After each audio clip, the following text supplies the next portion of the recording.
Welcome back. We're going to go through a case study. These are real clients. They're 55 and 49 years old with one child, and they're wondering, can we retire? We have $1.3 million, meaning liquid assets. They also own a home that still has a mortgage. So as you can imagine, what's going on in their head right now is, hey, I want to retire early. I want to spend time doing what I want to do.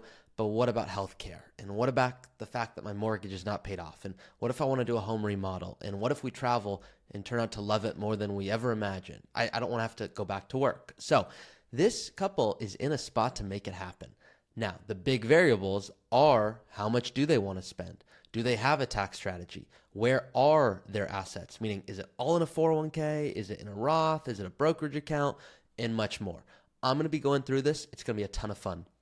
Now, this is not my traditional video. You could see there I just literally swallowed, like I took a break. Some of my videos, when I do them, they're largely edited with the fancy graphics that my amazing editors put together. That's not this. This is a one take. I go through it just as I would with a client. Now, I save the dopey jokes. I'll still put a few in there because I can't help myself. But you're getting it raw. So this is me making the case study right for you guys. I just got out of a meeting with a couple, and when I get out of a meeting, that's when I want to make content, because that's when I feel like information's top of mind, want to tell it to you guys. I get really passionate because I'm like, they were about to keep working for many more years when it's unnecessary. Now, sometimes I have to do the opposite and say, guys, I know you want to retire, but if I were you, I'd work much longer because I don't want you to regret retiring too early and then running out of money. So I'm going to hop in. If you guys don't know, my name is Taublieb. I'm a certified financial planner. I'm the host of the Early Retirement Podcast, and I'm the Chief Growth Officer here at Root Financial. So everything I'm going to go over today, it's going to be a ton of fun, informational, fun, educational purposes only. I don't know if informational is a word. I think informative is a better word, but regardless, more of a math guy than an English guy, even though English obviously important. So what we're going to do is go through the case study. I'm going to make sure that I touch on every point that I think is most pressing, but I won't get to every single thing. I try to keep these about 10 to 15 minutes and try to keep it fun. So stick with me here. You can always rewind if you go, I didn't know what you said there at all. And I'm going to start with the basic analogy. So this is a true story. I went to the doctor, this is over a year ago now, because I've told this story before. I said, Doc, what you just said there, it sounded great. I think you believe it sounded great. Don't know what you just said, so try again. Now, I didn't say it with as much attitude, but not that far off. And he's like, okay. And I said, look, just explain to me why I need to take this pill because of whatever issue I'm having. And he said, okay. So he starts explaining to me the lab that the pills are made in. I said, Doc, I don't want to be a mean guy here. I don't care about the lab. Just tell me why I need the pill or don't need the pill. So today, some of you are going to be like, I want to see the lab. Let me see how it's made. You're going to see a little bit of the lab. You're also going to get the answer. I mean, I'm going to tell you exactly, yes, this couple can retire if they spend XYZ and do XYZ, or no, they should work until X age because that's when they're in a spot to do it. You will get the answer. And so some of you are going to be like, look, I get you're excited about this, but it just didn't connect with me. Well, that's why every video I do is a little different. And you might find there's one where I go deep on tax strategy or healthcare or purpose, and that aligns most. Many of you guys like these case studies. If you do, check it out in the comments and let me know. So this is the software I use to make these videos, and this is the same software I use with my clients. So I do not know when this video will be posted, but you can see it is Friday, January 24th at 12:47 p.m. Pacific time right now. So what you're going to see here, I'm going to go over this couple first in a few big points. So this couple, 55 and 49, I changed their names for security reasons, obviously, but real people. And they have one child who's 16 years old. So the first thing before I get into the finances with the couple is I'll be like, look, what the heck are you going to do in retirement? And some of you are like, not a problem. Like financially, tell me I'm good to go and I've got my list of things, I'm good.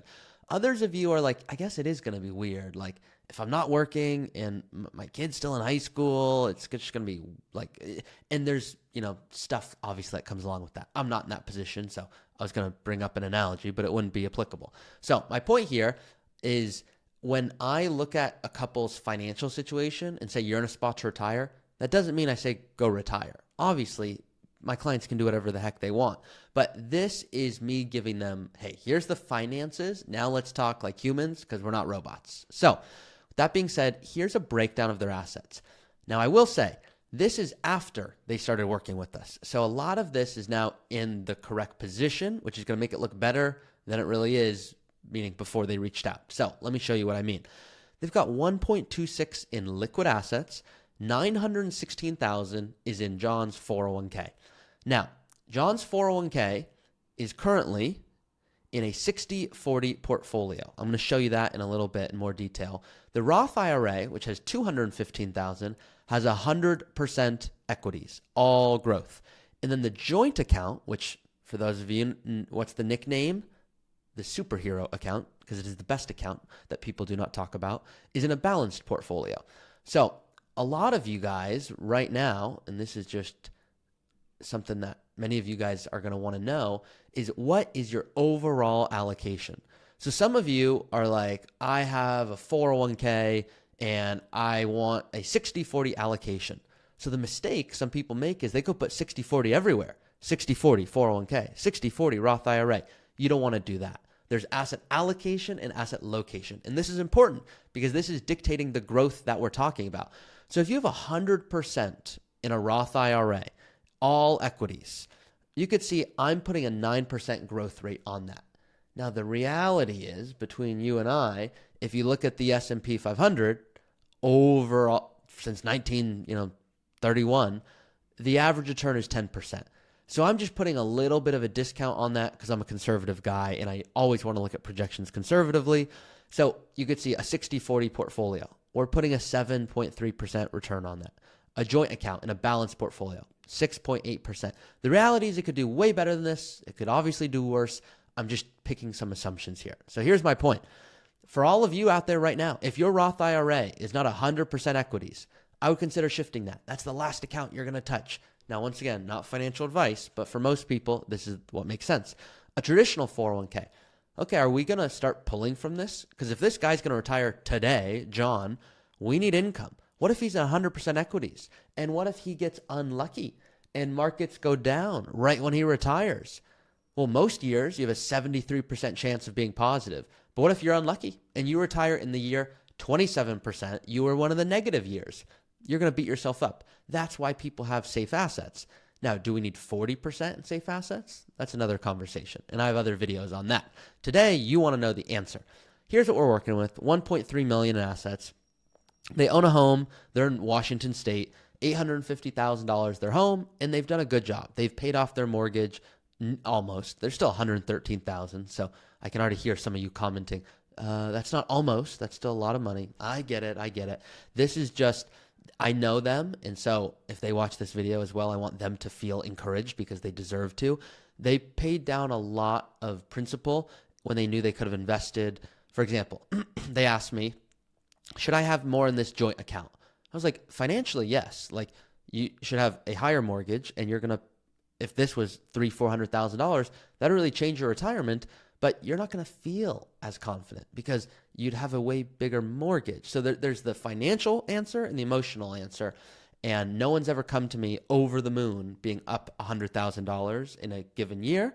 They are over the moon and sleep better when they don't have a mortgage.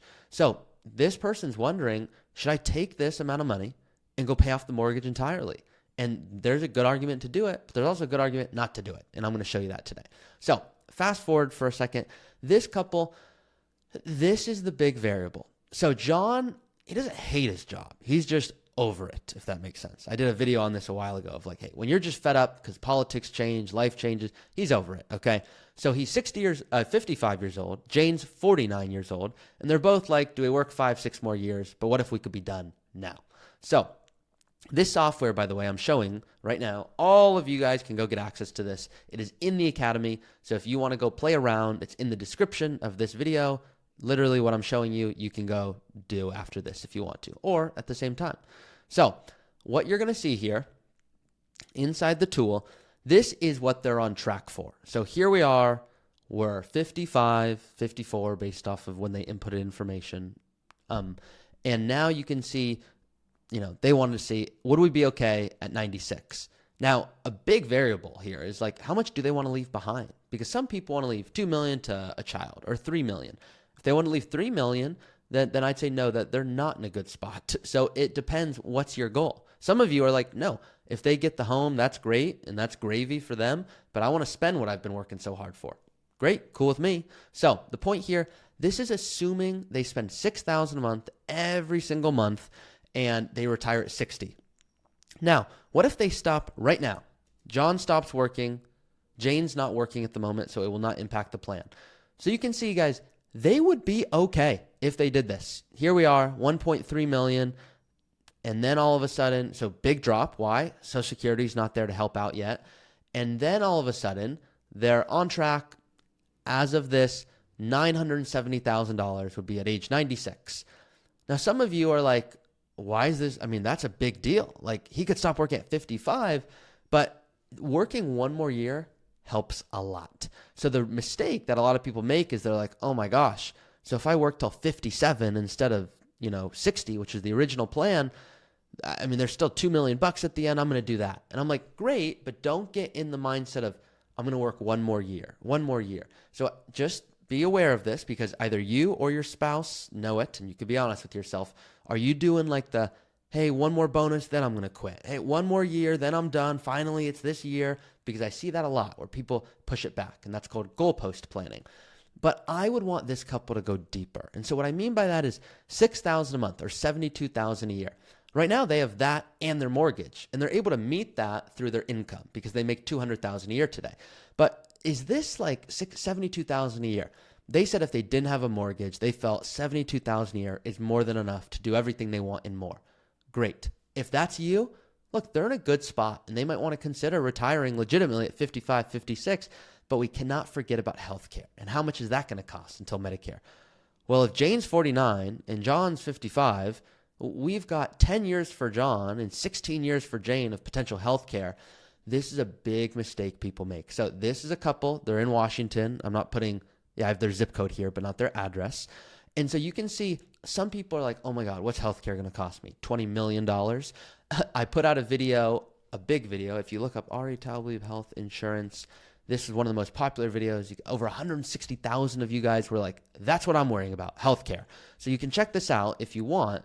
But this is a tool that you once again get access to if you're in the academy. You put in your zip code, you put in some information, and this would be 2 people here. And you can basically get an estimate. So this is pretty cool. So I just put some projections. Let's assume their income is $50,000 a year. You can see this is their healthcare cost. So let's assume they want a gold plan, $300 a month. That's $3,600 a year. That's significant. We got a plan for that. So if we're putting $3,600 a year in here, you're going to see, okay, what's the impact of the plan? And you're going to see here, yeah, it's significant. I mean, that is why people are big about, oh my God, what do I retire and I have healthcare? Can I afford it? Well, sometimes the answer is yes. There's still $700,000. And that's assuming they live till 96. What if one spouse predeceases the other? What if all of a sudden, it turns out there's inheritance, which I'm not including any of this right now. So this is a big consideration. Now, for a lot of people, they go, well, 3,600, that's pretty good. The reality is that's assuming their income is $50,000 a year. And that's assuming they can withdraw from a brokerage account. But once again, guys, do you know how much money they want to spend? $72,000 a year.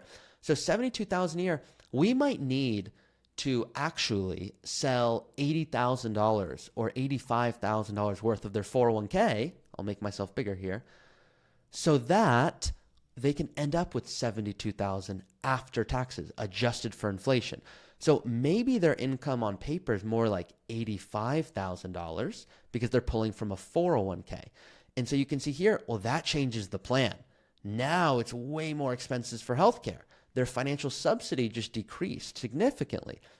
So the important part here is if this couple goes and pays off their mortgage because they're going to sleep better at night, great. That's one less expense. Mortgage is gone. Awesome. But at the same time, how are we going to create income? Well, if you're 55 and you retire in the year you turn 55 or later, you can use something called the Rule of 55. I did a separate video on it. If you want to look that up, I'm just going to link it here. Rule of 55. I think it's a YouTube video. Yeah, here, explore an early retirement with the Rule of 55. So it's an option for you. So that's where they'd start creating income from. So the rule of 55 allows you to pull before 59 and a half, but it just skips the penalty. It doesn't skip the taxes. So you still withdraw and have to pay taxes.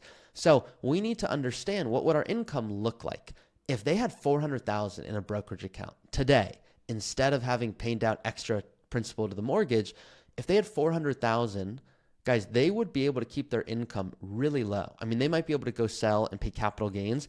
And on paper, they might have $15,000 worth of income. Well, you don't want your income so low that now you're in Medicaid, but there's a sweet spot here. So let's assume their income was $30,000. Well, now maybe they're spending $100, $200 a month on healthcare. That's a big difference. So having enough of the right types of accounts in the right spots really allows for flexibility. So the point here for this couple, what I would tell them is, hey, you really are in a spot to make it happen. The question is, what does your dream retirement look like? Let's just $6,000 a month. Are they going to spend $6,000 a month every single month throughout retirement? No. Like, they're going to spend more at the beginning when they have their energy and health. Then it's going to come down a little bit in their 70s. Then it's going to shoot up again. Well, what if we put on what's called the smile, which is taking an average of people that spend more at the beginning, a little less, and then more at the end? If we refresh this and put that on there, including healthcare, well, you can see it makes a big difference. I mean, there's 1.3 million. What if they're like, we're the types of investors that we don't get worried when markets do poorly. We want 90% equities, which I wouldn't recommend for this couple, but just hypothetical. Well, you can see if we do that, I mean, now they're in a really good spot. There's 2.3 million at the end. What if it turns out there's inheritance? What if it turns out they want to downsize? What if it turns out they're going to do some part-time income? All of these are things, part-time income, inheritance, bonus, you got to plan for all of this. So from a goals perspective, I would encourage this couple to go, how often are we going to buy new cars? Because I didn't see that in there. How often are we going to go on vacations? Is it every single year for the rest of the plan? Are we going to help out our child with a wedding? What about if we do want to downsize? How does that impact the plan? So just for a brief example here, I know I said I would only do 10, 15 minutes, but I get too excited with this stuff. If I go in here, I'm just going to do a super basic example, part-time income, and I'm going to tell you the super quick story on it. Let's assume they bring in $30,000 a year.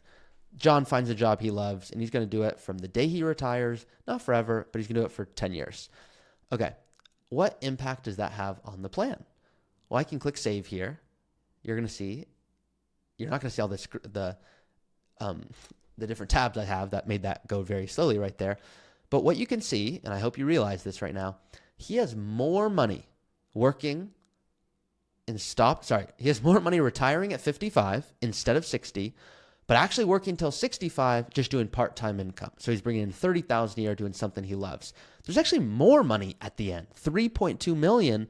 And that's because when you bring in $50,000 a year, I have a client that once said, hey, I feel kind of bad. If I bring in $30,000 a year, it's just nowhere near. I used to make 200. And I'm like, you're looking at it wrong. You bringing in 30 is a big deal because that's 30 less that's going to come from your 1.3 million, which means that gets to keep compounding and growing even faster. And they're like, oh, so because I have more money now, doing a little bit of income helps in a big way because I don't have to pull from that retirement account. I go, you got it. So this is the exact strategy. Like, this is how I communicate with clients. There's way more I'd want to go into, which is what's their withdrawal rate? Is it proficient? How does this change over time? What's the optimal Social Security decision? You can see here, if you collect it one time versus another, I mean, it's a difference of hundreds of thousands of dollars, not a small feat. And then of course, the big thing is tax strategy. That is largely some of my clients' biggest expenses. Won't do that on this case study, but making sure you can plan for your tax brackets and really kind of look into future years and see, okay, what's my tax bill projected to be? Okay, in 2032, I'm projected to have $36,000. That's part-time income. And then there's income I need to live off of from a 401k. So the point here, this is a really dynamic software. So I like using this for my clients. You get access to my healthcare tools and everything. So hopefully this was insightful for you. If you're like, I want you to go deeper, this was awesome, let me know in the comments. If you found this was really helpful, that's why I love doing this, and please let me know. And I appreciate you guys watching. As always, please like this video, share it with someone you want to retire early with, and I'll see you guys next time.